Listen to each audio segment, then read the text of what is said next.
welcome to Studio 125 Multimedia Complex. This is your local artist highlight. I'm your host, J.R. King. We're honored to sit here today with our highlighted guest. He's a poet, a rapper, promoter, a family man, and the director of bars and stanzas. Studio 125 Multimedia Complex, welcome Bugsy Calhoun. Peace and blessings to all the sound of my voice. Thank you for the opportunity. Appreciate you coming down, brother. Thank you. For those who don't know, let's get into who Bugsy Calhoun is. Start out by where you from, brother? Ocean Hill, Brownsville, Brooklyn, New York. Brownsville, New York. Ocean Hill, Brownsville, Brooklyn, New York. In that order.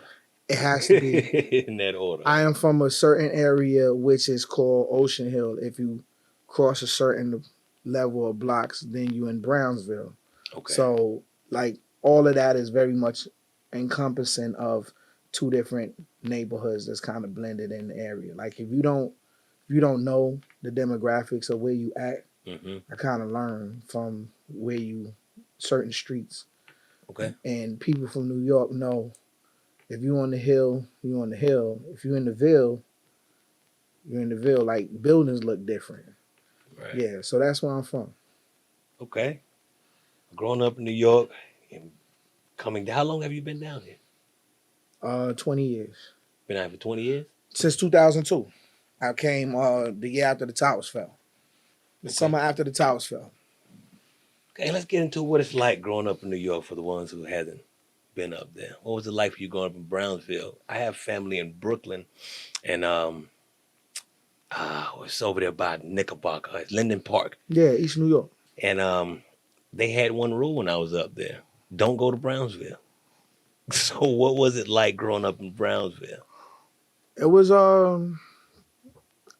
I can't compare it to nothing else. I did do some time upstate New York. My mother used to send me away for summer youth, some years. And that was rural upstate New York, so it was different. But growing up in Brooklyn was family. You grew up on a block where everybody pretty much knew everybody. Everybody looked after everybody. Certain time after that, we had block parties every summer. And then I remember when crack came in, and I remember some of our fathers and some of my uncles, my father in particular, left town due to incarceration. Lost family members, a good portion of family members, due to their untimely demise. But we played games like Flies Up, Coco Levia, Skelly, tag, hot peas and butter. Yeah. We played basketball, handball, played baseball. There was a park down the street from where I'm from. My mother ran a business, a beauty parlor right down the street from where I was from. My elementary school was around the corner. My junior high school was across the street. So I literally was in my neighborhood for 12, 13 years until it was time to go to high school. Then you start to venture out. Okay. What made you move down south? 9/11, anthrax. Oh, my son was on his way. 9/11 occurred the year prior. I had a daughter who technically it's like a step, but she's my daughter. My son was on his way, and I heard we got a word that anthrax may have been coming into play, and I just couldn't bring my son into the world and not allow him to be placed in danger. And moved to South Carolina. And we chose Columbia because my great aunt lives not even right around the corner from me. And my ex-wife family grew up in North South Carolina. And she had family that was also in Columbia. Right. So you were actually close enough to the towers when they fell to actually see one of them hit the ground, right? I was in Brooklyn. My mother woke me up when the first plane went in. And I went to my ex-wife building, and I could see the buildings come down. The first building was already on its way down. I remember the Arabs closing their stores up. A lot of the Muslims closed up their corner stores because people were retaliating against them. Down on Pickens Avenue, which is once you pass East New York Avenue into Pickens Avenue, is Brownsville. Um, People were beating up the Africans. Like if you wasn't so-called American, you was catching hell. So yeah, it was crazy. And then like just people that you had beef with, you ain't beef with that day. Like it was very much uncertainty. Right. And looking from the building, you could see the smoke going all the way down Manhattan. And my sister went down there to try to help. God rest her dad, Mr. Morgan, and his son. They hopped in the ambulance without permission, but they were EMTs. And they went down there to try to serve and help. There was a lot of people that volunteered that day. It was a crazy day. I couldn't imagine it. I think everybody remembers where they were when that happened. And I can remember laying on the couch half asleep and just watching TV like, wow. I just couldn't believe it, you know? Okay, so we hear about your music. Actually ran into you online a while back through Big Bailey, right? And then you guys came down to perform for Big Bailey's birthday bash. Yeah. But you do poetry, you rap, and you beatbox. Yeah. So how would you classify your style? I'm an artist. Just an artist. MC first, poet second, but just overall I'm an artist. I'm a creative being. I come up with concepts, thoughts, ideas. I just gave the motto for my friend Fairy Tale, her business where she's doing like sugar-free cakes. God speaks to me often, gives me a lot of opportunities to create. It may not be brand new, but it sometimes be very inventive. My wife and I, we did 5 sold-out shows for an erotic show that we did, and all of them had themes. One was like a regular erotic show, then it was like an all-male, then it was an all-female, then we had a white party with a live band. We did one, and then we had a bachelor and bachelorette party afterwards. And then the vendors that I chose were vendors where you can come to an event and you can get a massage, you can buy a sex toy, you can buy a candle, you can get an edible, you can get waist beads, you can buy a t-shirt, you can get towels, you can get all the merch from the artist. Then you can get fed, you can get bottle service, you can get food, you can get poetry, you can get singing, you can get BDSM. You get all this in one show, $20, $25, $30. And each show had its own theme. I had my brother Tone, he came through and did a live painting. He hadn't did one in forever, but he came through, he did a live painting. And that was the only male that was added to the all-female show. He came in, and I had a young lady that came down from Pittsburgh. I digress. What I'm saying is I'm always creative and always creating. And we can sit down and build, and then something comes to me, or if I think on it long enough, something comes to me, and I can see someone light up when that creation is born through the conversation. Right. Okay. Well, let's start with your raps. How did you get into music? Melly Mel, Grandmaster Flash, The Message. Just being a early child in hip hop, listening to Curtis Blow, listening to the Fat Boys, LL Cool J, New Edition, because they used to rap back in the days. People then, them early songs. Yeah, like You're My Secret, or when they was talking about they did Candy Girl. Candy Girl, they rhymed. He's like, I like the girl. Who cares? Like hip hop as a culture as a whole. That's how I got into rapping. I break dance when I was a kid. Okay. I wore my clothes with the fat laces. I wore the velour suits. Today I dress very much in the style and the culture of hip hop. People don't understand hip hop is not something that you just pick up one day. It's actually the way you live your life, Right. the way you talk, the way you interact with everybody. So I ended up rhyming out of the fact that I was very good with memorizing other people's rhymes. And someone asked me, why don't you just start writing your own? Right. And when I went to high school, I was a kid from Brooklyn going to Manhattan, and it was different boroughs in my school, and people rhymed, and nobody represented where I was from. So I wasn't gonna have that. So I started writing rhymes. Yeah. They was having that shit, huh? Nah, you ain't gonna be from where you from and not rep Brooklyn, or Brooklyn ain't got something to say about it. Okay. So how did you get into poetry? I wrote poetry, and I never really recited my poetry. I used to write my poems, and I just would put them up.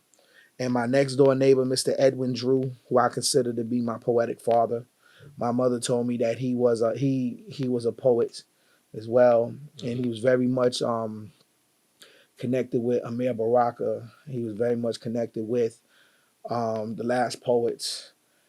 He was very critical of Jessica Care Moore. Uh, I actually met Jessica Care Moore, and I credit her for being an influence of me as a poet, because I seen her win the Apollo. She Okay. was the first spoken word artist that I ever seen get up on a stage and do what now is today is called spoken word. Um, I didn't know about the Amir Barakas or the Gwendolyn Brooks or Maya Angelou's or Nikki Giovanni, Sonia Sanchez, and so forth. Right. I seen Jessica Care Moore first. And I recited some of my poetry to Mr. Edwin Drew, and he encouraged me to continue to keep writing, meaning that my poetry probably sucked.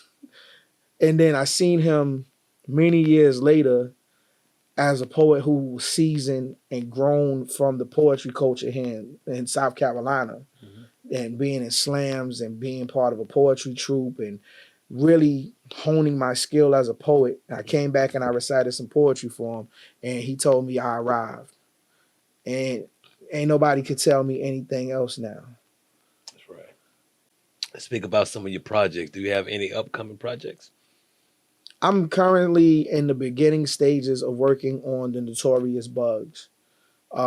It's capital Notorious, and the U is a U dot S dot.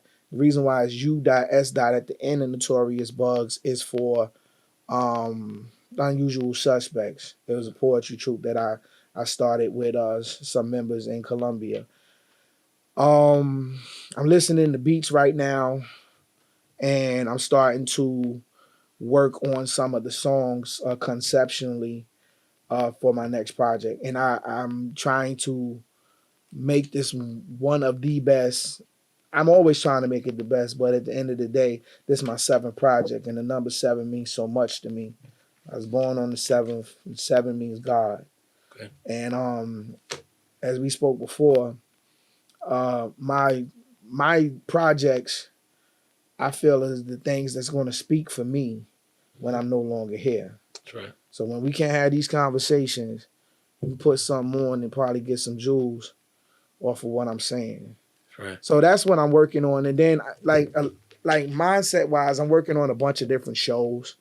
But I'm not really putting my foot to the ground so far, because you got to find a venue. And I have so many concepts and ideas I want to do, but do I have the energy and the money to do it right now? I don't. And when me and my wife put our heads together and we were like, all right, we're gonna do something. Once we finish doing everything else we're doing, because like right now we like kind of on survival mode with a lot of stuff. We had been hit with a lot of different things. We'll get together and put some stuff together. Okay. Tell us about your, I think it's upcoming album, Bars and Stanzas. Bars and Stanzas is out right now. I, as an MC, someone who's been rhyming, and very few people know. I tell people, if you have a decent conversation with me, I actually got to meet Mr. Sidney Poitier when I was in high school. Okay. He gave me a compliment about my rapping. This is before Black Planet. This is before AOL. This is before any of that. And I was actually battling two different. We was ciphering between two different schools, and then people started getting disrespectful with the words. So I just started taking everything that was around me and using it against them, because I was good like that. I've actually had opportunities living in New York to meet and run into different people and express my artistry. But yeah, I just had the opportunity to perform and put the music out there since I was young. But bars and stanzas is pretty much me rhyming and me focusing on me rhyming, and then I have a bunch of other artists featured. Fairy Tales, Grandma, Big Belly's on the song.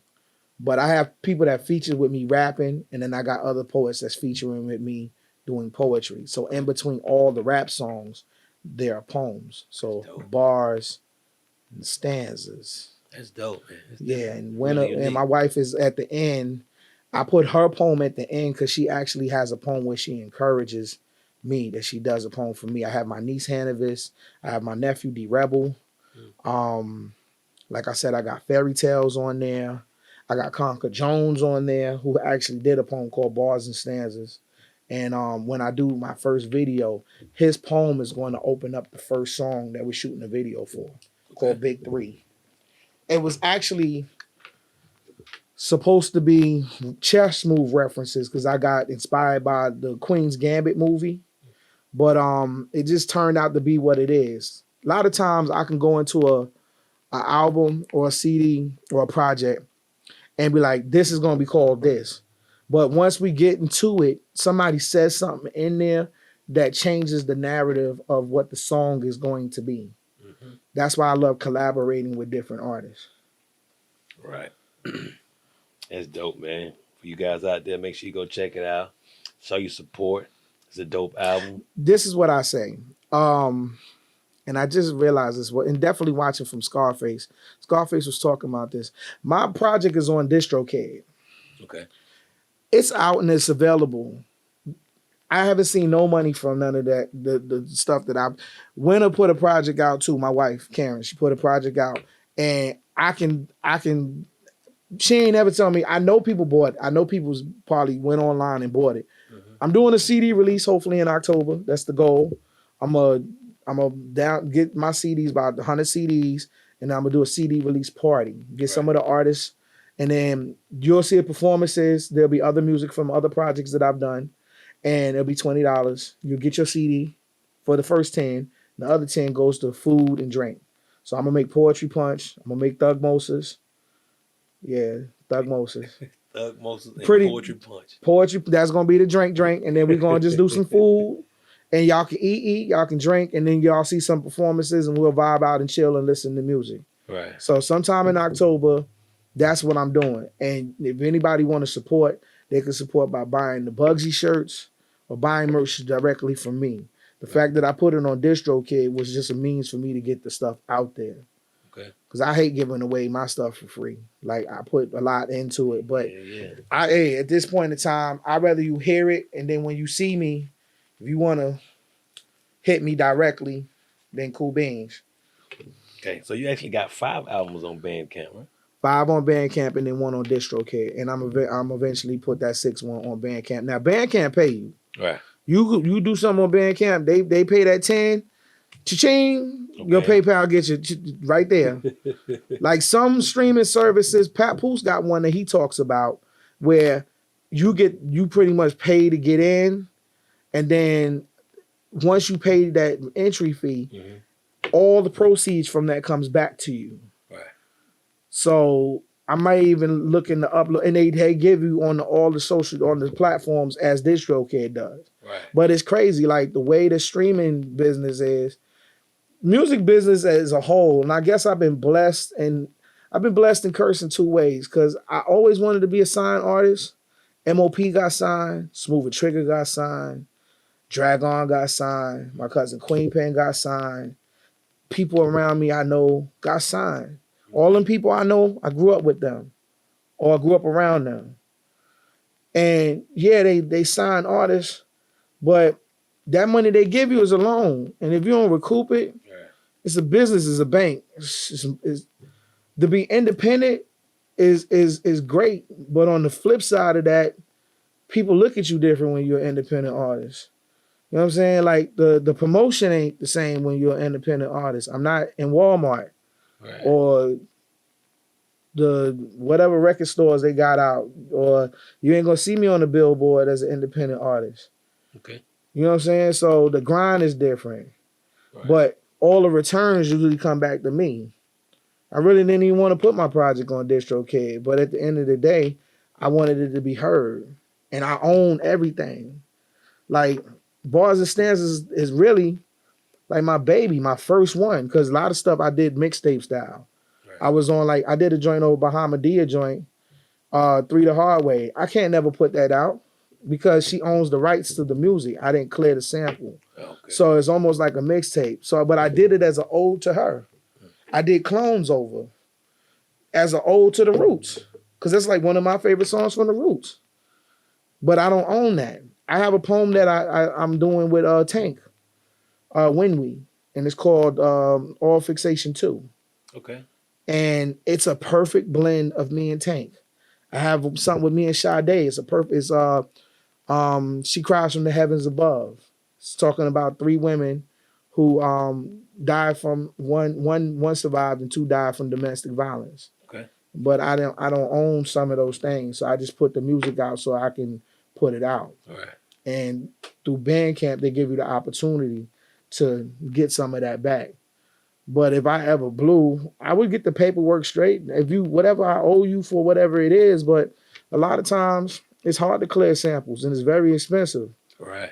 The paperwork side of the music is very expensive and very tedious.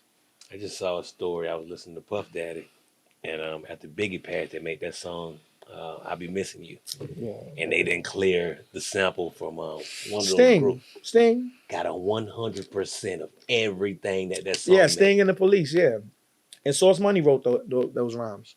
Yeah. Yeah, so he don't get no money either. Is that Sting not getting that either? No, Source Money wrote that rhyme. Times are hard when you're not a. Source Money wrote that. And because he didn't get it cleared, he don't get anything either. No. Wow. No. Okay. Any advice you would have for an upcoming artist that's coming up in your shoes? What advice would you give that person? Well, anything in life, have a conversation with yourself, and be settled in yourself. Be settled in what you're trying to put into the world as an artist. Mm-hmm. Then make sure that you continuously reaffirm to yourself that what you're doing is what you're doing because you love what you're doing. You're not doing it for a check. Like, I'm doing it because I want to be heard. I'm doing it because I know I'm dope. I'm doing it because I want to inspire somebody. I want to touch some lives. I want to just leave my mark. Right. And I want to be synonymous and compared to the greatest that ever did it. That's what you want to do as an artist. Just put it out there. My wife has books. She did a CD. She does all these things, and she'll just put it out. And I'll be like, babe, we need to go hard with. And she'll be like, I'm just good with putting it out. I'm like, what are you doing? She's like, I'm just good. I put it out there. If somebody discovers it, great. They don't. I just had that outlet, and I was gifted to do it. And that's what I would say to any artist. But if you're trying to eat off of it, your grind has to match your artistry. You gotta be 150% into what you're doing. We're doing show. I get a lot of shows now. I don't even go out and look for shows. People call me because I was grinding so hard when I got the opportunity to start touching stages. A lot of times it was no money involved. Mm-hmm. It was all on me. Maybe I had some merch, and then that'll help me with gas, getting back and forth. Right. But I get booked for stuff, mostly paid. Sometimes I don't get paid. It all depends. But that's because I grind hard when I first started, and I believe in what I do. Right. I'm up there with those who I look to and inspired by. Right. And that's what I would say to an up and coming artist. Okay. Mm-hmm. So a couple times throughout the interview so far, you mentioned that your wife does. She's an artist too. Mm-hmm. What is it like being married to another artist? Dope. It's dope. It's constant creation through conversation. Mm. A lot of lines lately, as the last few years have passed, I can hear some lines that we've said to each other in a conversation come out in a poem. Okay. We'll trust in each other to see what direction we need to go. She's done weddings. My thing for her is, for her artistry, I would love her to have more compensation. She wants the stage. I want her to be compensated for the greatness that she's bringing to said stage. So that's probably the only thing we bump heads on. And you don't have to be paid $1 million, but you shouldn't have to pay to enter. You shouldn't have to pay for gas. You shouldn't have to pay for anything when you're bringing what someone else can never do. That's right. Like, when I speak of me, I'm gonna speak of her. It's synonymous of one another. Karen, Jamal, Winner, Bugsy. We are the best we are at what it is that we do. And nobody can't do it the way we do it. So my thing is, when we build and we put out stuff, people gravitate towards her and me. Some people, they say, I ain't even coming for you. I'm coming for her. That's great. It doesn't matter to me, because at the end of the day, I need her to be supported and elevated and raised up. Right. They may not be coming for her. They coming for me. But at the end of the day, it doesn't matter which one you come for, because between the two of us, she makes my shows better, because a lot of times I took the weight and I carried everything. Young lady today, she was doing a lot. And you could see the weight. Hugged her and she just had a whole breakdown. Mm. I was DJing at the first show that I did, the Ironic show. I hosted. I would have worked the door. I would have served the food.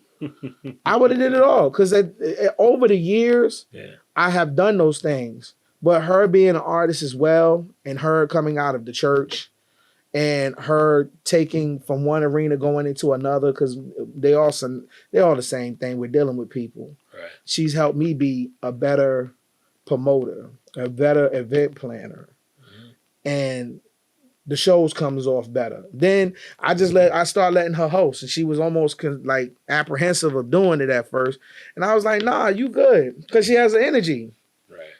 Take that, because I can, but I don't want to. A lot of times when I first started with Unusual Suspects, I used to put Queen of Shall Be and Mr. Fantastic as my host. But really, when y'all were coming to the show, y'all wasn't coming there for them. Y'all was coming for me. Because I was the brain behind the Queens of Poetry Ladies First Open Mic. Or in the beginning, there was the spoken word show. A lot of these shows, or like when I do my Soul Sister Slam, I get different hosts for these Soul Sister Slams. It ain't me. You're not coming. You're coming for me, but you don't see me. I just put a different face on it. Because I can't be everywhere at one time. But for her to be an artist and me to be an artist, we get each other. And sometimes when she need to sit down and I keep going, that's when she see that our grinds are different. Because I don't stop. Yeah. I can't stop. I will literally drag my leg to a show. I would literally walk out of a hospital bed to a show, because at the end of the day, I want people to understand how much I love what I do. That's dope. I love what I do. That's dope. It's more important than anything else, man. I mean, look, man, like, it's right up there with my mama, my son, my wife. Southern Fry. It's a second largest poetry slam. Okay. And it happens in different cities every year. It's almost like poetry revival. Okay. And I performed at about 6 of them. And I'm coming out of retirement for my wife. What's the name of this again? Southern Fried Poetry Slam. It'll be in Knoxville, Tennessee next year. Last year it was in Louisville, and they had to stop the year before that because it was COVID. Right. But it's been in Tampa, it's been in Atlanta, it's been in San Antonio, it's been in Asheville, it's been in Greenville. Mm-hmm. But next year's Knoxville, and me, my niece, my nephew, my wife, and then we're gonna have a slam for one more member of our team, the Tribe Slam team, and we're going to be competing against 31 other teams from all over the country, mainly the South, but because they open it up to the rest of the country after they don't get after the South gets their opportunity, and then it's like 16 individual poets. So the last slam team I was with was in Greensboro with my brother Tavis Brunson. And we were called the X-Men because I created a show called the X-Men of Poetry, where I tell people it's like all poets or artists are like mutants. Just because Karen's power doesn't supersede mine or match mine does not mean she's not powerful. Right. Jubilee and Wolverine are both X-Men. Jubilee is not powerful as Wolverine, but she's still powerful in her own right. That's right. So the X-Men of Poetry was a slam team. My brother Tavis, my girl Bria the poet, and Yo Lolo. We went to Greensboro and we slammed. And after he passed away, I didn't want to do it anymore. I carried my brother to his gravesite. It's the reason why I got this Batman tattoo on my hand. And for my wife, I'm going to give them that experience because it's like something that you ciphers, it's bouts, it's all night, poets, MCing, rhyming, artistry. And it's a way for you. I'm connected with poets from Compton to Hawaii to New Jersey, Birmingham to Miami, and everywhere in between, because we all came together. And then if you don't know me by my poem, by my name, which a lot of them probably did because I sold merch. I was out there slinging shirts and towels, but you would know me by my poem. A lot of people be like, "Oh, you the back in the days guy." Yeah, I remember you last year. Ooh. See, back in the days guy. Yeah, like Asia Sampson from Def Poetry. He does college tours. And he said, "Dang, I had to waste one of my good poems on that poem of yours. I didn't want to use that poem this bout." He said, "But I had to pull that out so we could try, because you'll score from 1 through 4. And that whoever scores the highest in them 3 days, the last day, there's a final slam. And then it's 4 teams. You compete, and then you win by $1,500 to $2,000. The entry fee for the team is about $200. Okay. Then everybody stays at the host hotel, but some poets, they might stay at hotels close by, but pretty much we'll all be at the host hotel. Then you have like a 5 o'clock bout, and then you have a 7 o'clock bout. So dope. Oh man, if y'all get the chance, come to Knoxville. It usually be like the first week of June. Yeah. Yeah. And my niece and my nephew and my wife and whoever that new member of this team will be, we going to cut heads. Okay. I'm not coming to play. I'm not coming out of retirement to play. That's right. And really, I'm not really doing a lot of poetry. It's gonna be more on them. I'm gonna be their coach. Yeah, I'm their slam master and their coach. Slam master and the coach. That sounds dope, man. That sounds real dope. Something I wanted to get into. We were speaking about your wife and y'all being both artists and being together. But you and I were speaking about relationships on the phone. I wrote down 3 things that you said. I'm gonna just read them off. You just tell me what you think. You told me that you were married for 20 years before you were divorced. But you said, "I feel like a conversation in honesty would have saved the marriage." And then we start speaking about your relationship now. You said you aspired for your relationship to be golden. Mm-hmm. Those 2 things right there were so powerful to me. And you can't reconstruct the house on a broken foundation. Those 3 things I wrote down when you was talking. Why don't you speak on those 3? All right, so my ex-wife, Alicia, who's soon to be Dr. Ramcharan, beast of a woman, phenomenal woman, a good friend. 20 years in, I lied and I cheated. And I took somebody who gave me their entire heart and I trampled over it. And I made her feel a huge woman in spirit to be this small. Because people walking around you and they know something that you don't know. And the person who means the most to you don't say nothing to you.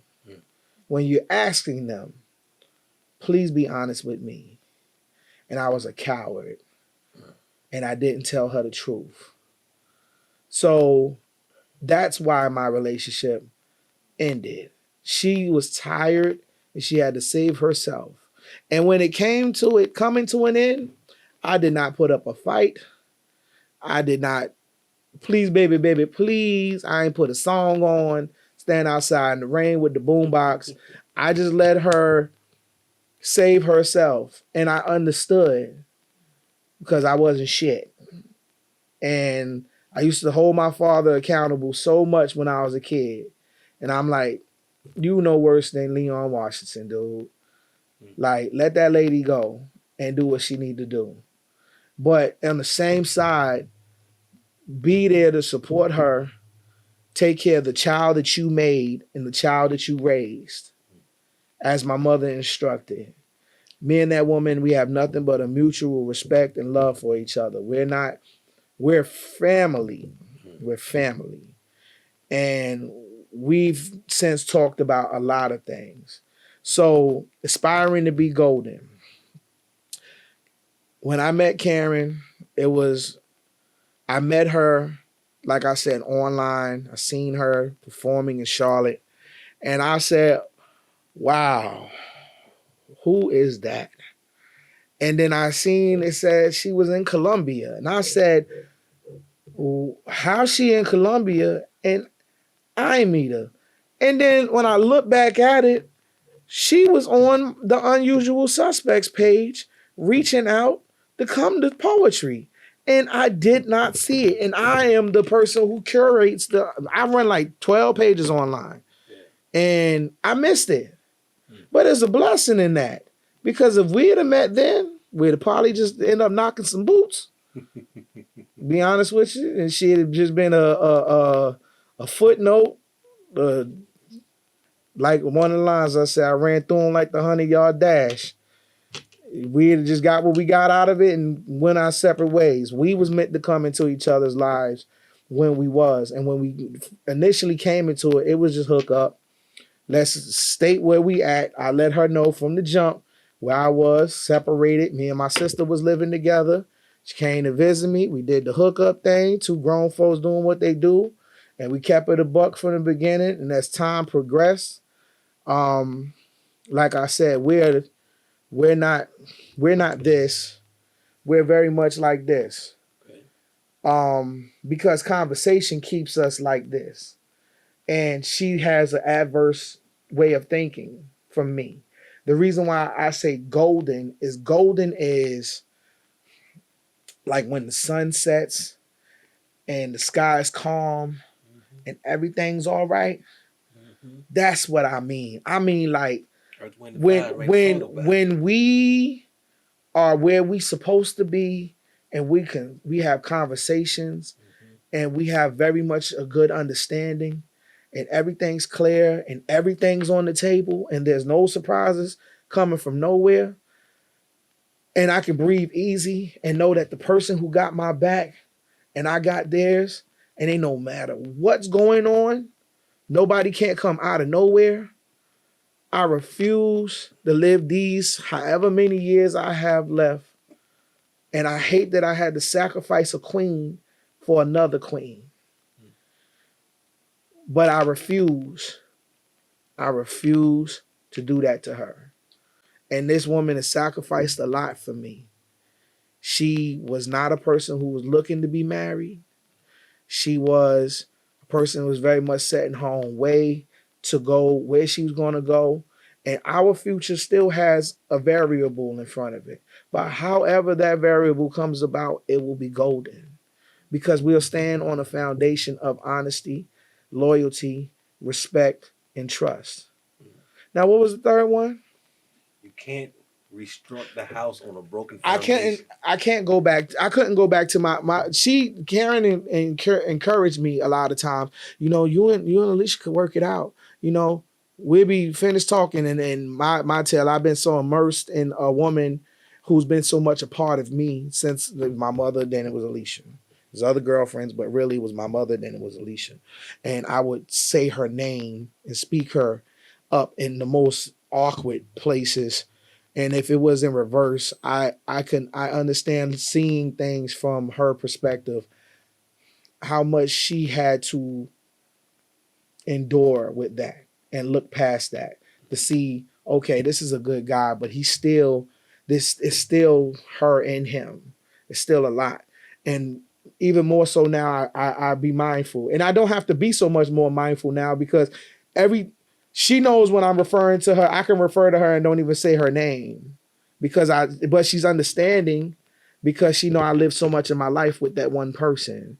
And how can you not refer back to 20 years of your life? But that takes a person that has a decent head on their shoulders and can look at things in a total picture. Right. So I couldn't go back to that relationship and try to say, okay, well, we're going to make this thing work. And like I said, if the foundation's broken in the building, right, there's usually going to be a crack in the wall, right? Mm-hmm. And every time you walk in this household, you're going to see that crack.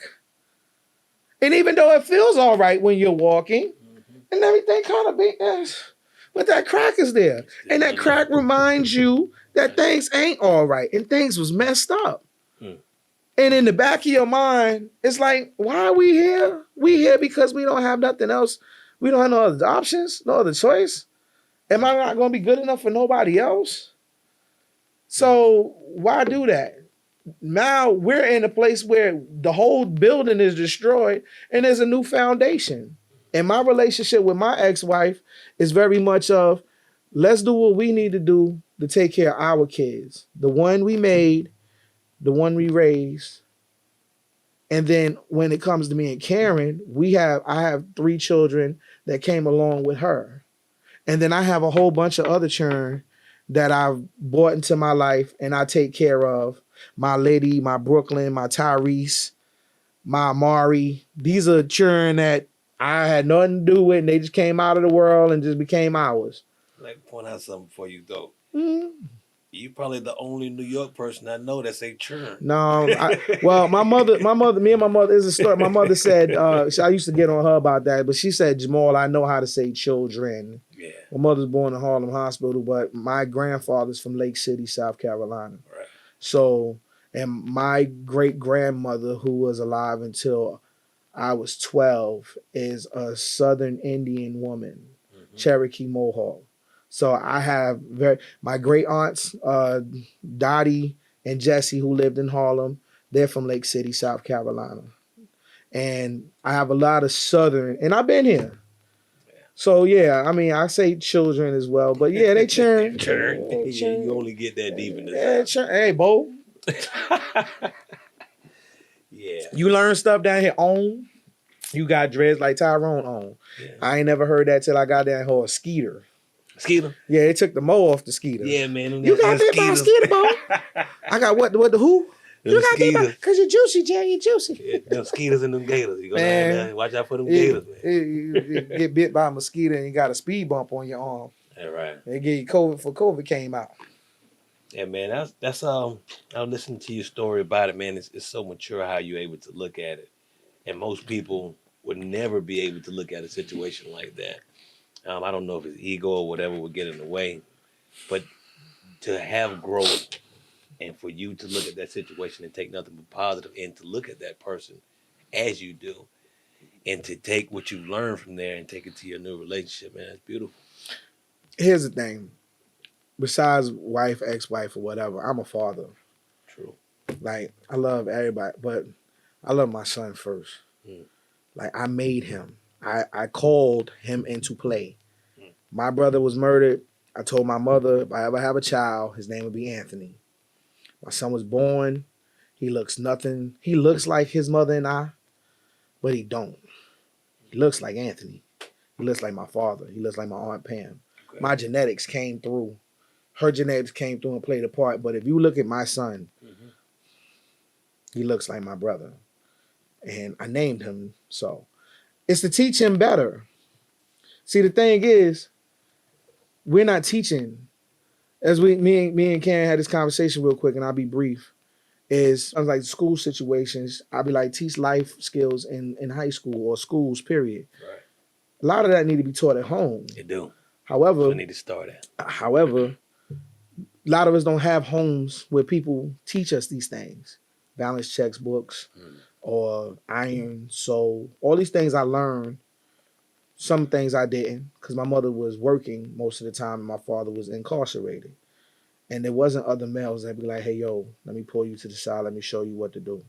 I would randomly go up to a kid who I see that's working at U.S. Wings and Deli. I'd be like, hey, take $300 of your money and go put it in a secure credit card. Yeah. They ain't never heard that before. I'd be like, pay some of your bills with that secure credit card that builds your credit. Really? Yeah, really. So by the time you 16, by the time you get 18, 19, you got decent credit. You got something on there that says, so when you want to make a strong purchase, it shows a history. Right. Besides you just working a job. Don't go to college and go get you a credit card like I did when they sitting outside the Bursar office. And I don't know nothing about percentages. And I swipe that card and now I owe a card. Right. Because you're not paying it back. Knowing about paying back, knowing about your FICO score, knowing about the big three. If we teach our young people how to do that early, then they won't be in a position some of us are. They'll be in a position that you're in, where they have facilities like this, and they can do things like this because their names mean something. They can go into a bank and be like, yeah, I want to get a loan on X, Y, and Z. Well, Mr. So-and-so, you're okay. Well, what we see on these TransUnion and Equifax and Experian, that we'll give you the loan. Right. And then we ain't out here struggling. We got to, however many of us that can and will, should teach the youth. That's right. I agree 100%. We should take the youth and teach them things like that. And that's what I wanted to show my son. Not only that, you were speaking about the secure credit card. A lot of people don't know that you take your longest standing credit card and add your kids to it. And that also builds their credit. So when they get 18 years old, they already established credit, a long line of it. So the things like that they took out of school, especially in our schools intentionally, to keep us behind. And what I do is I try to tell young folk all the time, that's my mission. Like to raise my child, raise my children, but raise these kids and try to tell them. Because a lot of times, maybe it'll work. Maybe it won't. But they can't say they ain't hear it coming from somebody who been through it and fortunate enough to be here after everything I've been through. Right. Yeah, man, it's real important to share the knowledge, especially from all the things that you witness in your life. I didn't work at the youth detention, but I used to go out and mentor every other week out there. And I listened to some of the stories, man. A lot of that stuff could have been avoided with a hug and a conversation with most of those guys. They wasn't bad guys. They didn't have any guidance. So they just got out there and jumped and did whatever they were doing. So it is really needed for guys like ourselves to get out there and spread these kind of messages. Listen, we have been, it has been in the business of whoever it is that's doing it. I don't know who. I can't put my name on who it is. But from the time that we were brought over here, robbed of our name, robbed of our language, lost our freedom, our religion, our God, lost our minds, was set so-called free, was able to build in reconstruction, then the terroristic acts of people that destroyed the people who were building for themselves, lifting themselves up. Then you go to a point where we fought to get a freedom, but was not respected for said freedom. Then you fast forward all the way to the point where we're fighting for civil liberties and justices that now these grandchildren of great-grandchildren of those people who was getting lynched, beat, hosed, bit by dogs, take for granted now. We was running to school, they're running out of school. Then you take dropping drugs and guns into these neighborhoods. These guys are getting filthy rich, and then you glorify. So instead of beating us directly, they beat us mentally. Now, once you program the mind that the BS is the way to go, now you got to fight against the misunderstanding of these young folks that think that the glorification of the foolishness is the way to go. That's right. So what Denzel said, he said, forget the body, take the mind. Once you take the mind, it's over. And then you got teachers who don't get paid nothing. That's right. And you got people out here trying to sew into people. The people that are here, you said they need a hug. But who's there to hug them?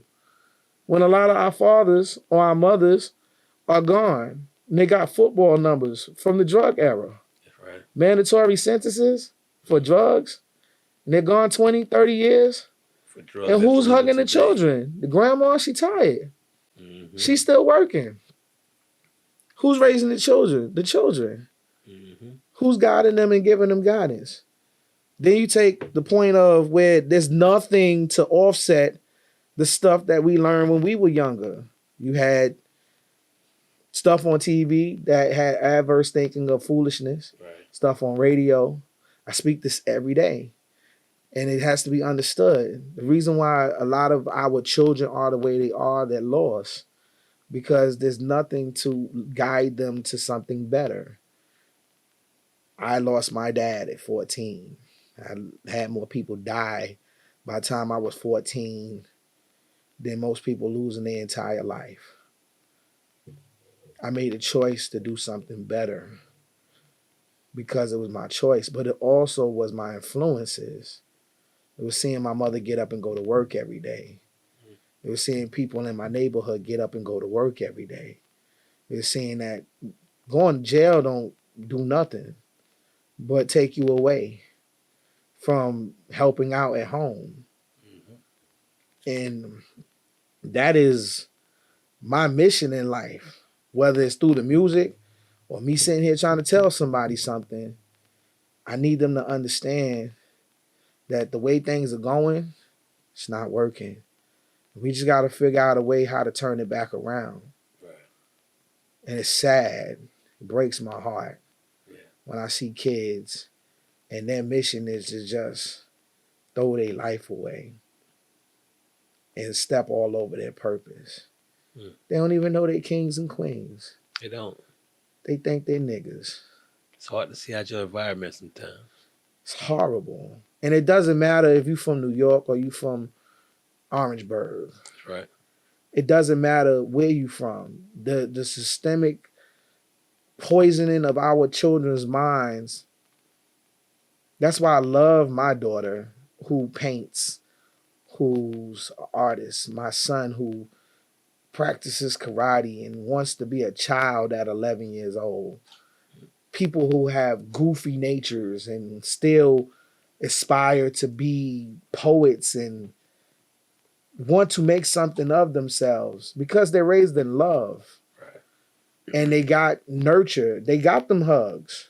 Mm-hmm. They got them conversations. They got them chastisings that come. The people will hold you accountable. Mm-hmm. But for those who don't, and there's a lot more that don't. It is. So I don't know who's responsible for all of it. I don't know who did it. Well, it's like COVID and monkeypox and HIV. I don't know who did it, but somebody did it. Somebody got a patent on it all. Man, somebody did it. On it all. I know I turn into Fred Farrakhan when I get on my about my kids and stuff, but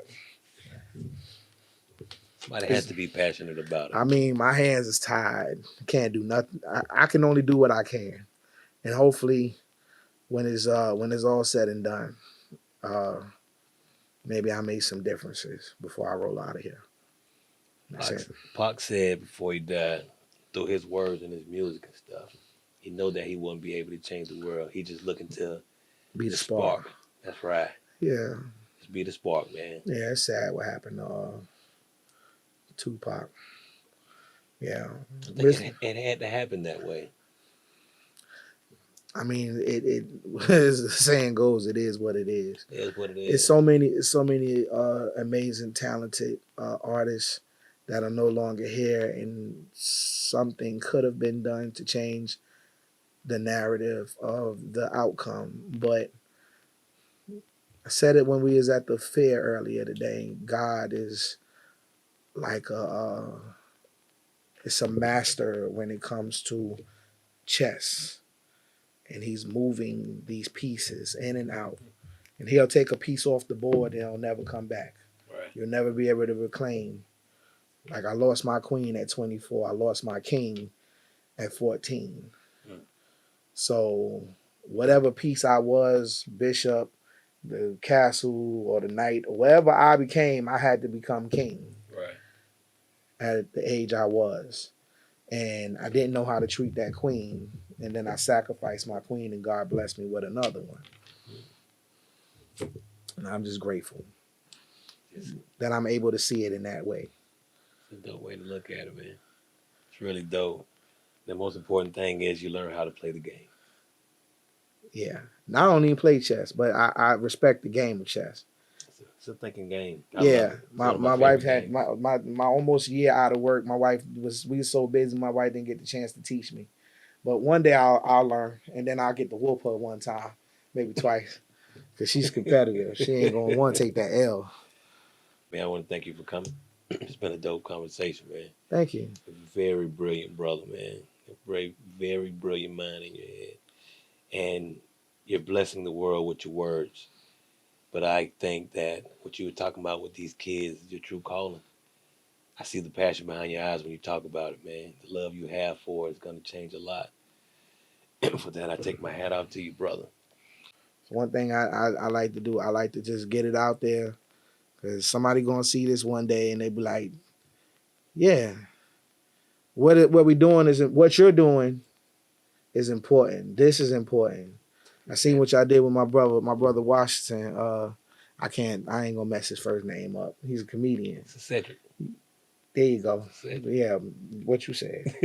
Still ain't gonna say it. We got the same last name. Washington. Yeah. Right. We ain't kin to each other, but I've seen a brother grind, and I've seen him over the years, and I watched the interview, and I've actually watched several interviews since we met. Good. I've been on y'all page heavy, and continue to keep doing what you're doing. Appreciate that, because this right here is very much me. Like the media, podcasts, just for people to get the opportunity to hear people express themselves, and they not got that 15 minutes on the stage. Right. Because you're not going to get this from some songs. Half the time you're going to miss 17 bars that I done force-fed you down your throat. Right. In them 2 minutes and that 22 seconds. You're not going to get it. Right. You're going to get it this way, and you can always rewind it. So thank you. I appreciate you so very much.